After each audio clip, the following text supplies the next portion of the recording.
And it's not just voices of dissent from within. Congress's allies are also questioning Rahul Gandhi's leadership skills. Hitting out at the Congress top brass, senior JDU leader K.C. Tyagi has said that Sonia and Rahul are not taking feedback from party workers.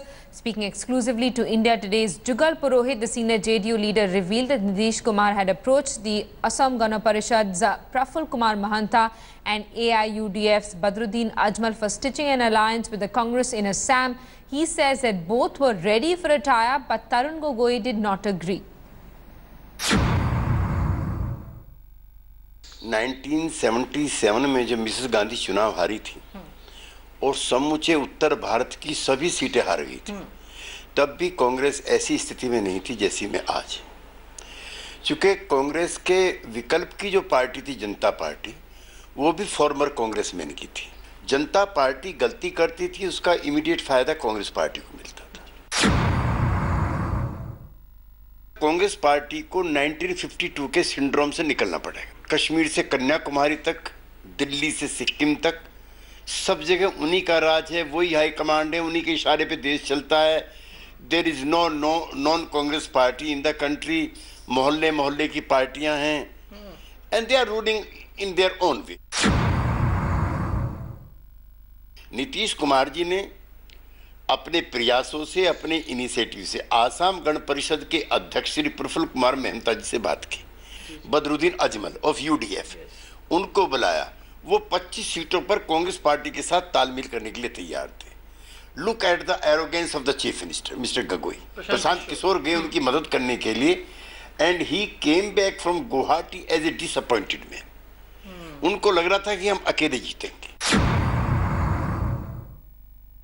इन दोनों को भी हर राज्य का bureaucratic नहीं, political activist के जरिए जगह जगह से फीडबैक लेना चाहिए। अब हम तो कभी ऐसे किसी हाई कमांड सिंड्रोम के पार्ट रहे नहीं हैं। इस तरह का वर्कर्स के और पार्टी प्रेसिडेंट के, ऑल इंडिया पार्टी प्रेसिडेंट के बीच में इतना गैप मैंने कभी डिसीजन मेकिंग में नहीं देखा। कांग्रेस पार्टी को इस समय और दुर्दशा की तरफ धकेलना बीजेपी की मदद करना है, और हम उस पॉलिटिक्स के हिस्से नहीं हो सकते कि जो नॉन कांग्रेसिज्म अब चलाया जाए। Non Congressism is dead now. इस समय एंटी बीजेपी इज्म के दिन हैं, जो श्री नीतीश कुमार जी ने अपने एड्रेस में कहा है।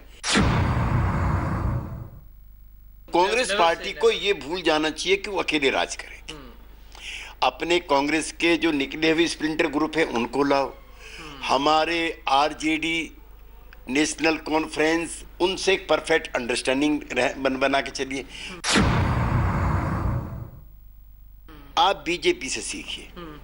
बीजेपी के 282 एमपी हैं, तो भी अपने दोस्तों की तादाद बढ़ाते जा रहे हैं और आप रोज घटाते जा रहे हैं।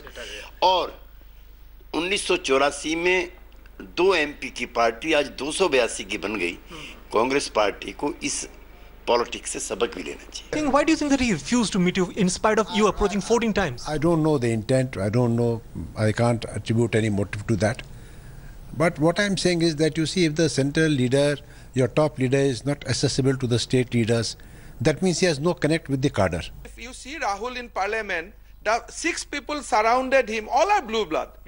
So Congress is as of now blue blood. Yeah. So till Congress replace blue blood culture, there is no future. हम लोग दिल्ली गया, फिर वहाँ राहुल जी को मिला।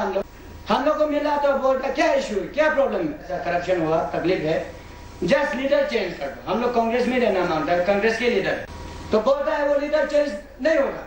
Theoretically, it is all right to say that X, Y or Z is what needs to be done. But what happens when the surgeon speaking in Digvijay Singh's own language is to be faulted? In this interview to India Today, K.C. Tyagi has made it clear that the designs for a rainbow coalition were finalized, were formalized, and it unfortunately did not happen because the first 2 leaders of the Congress party, that's the president and the vice president, did not get it done.